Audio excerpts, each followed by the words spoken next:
గత పాలకులు మాకు వారసత్వంగా 8,21,651 కోట్ల రూపాయల అప్పులు మరియు బకాయిలు మిగిల్చి వెళ్లారు.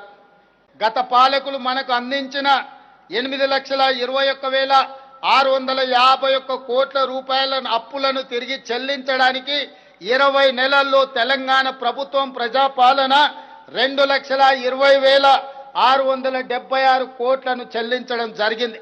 ఈ అప్పుల భారం లేకపోయి ఉంటే ఈ సొమ్మంతా పేదల సంక్షేమానికి తెలంగాణ అభివృద్ధికి ఉపయోగపడేది.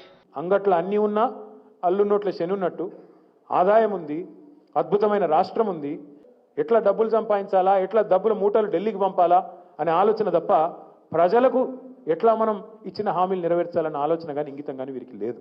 అప్పుల మీద తప్పుడు కూతలు కూసే కాంగ్రెస్ పార్టీకి నిన్నగాక మొన్న పార్లమెంట్లో సమాధానం లభించింది.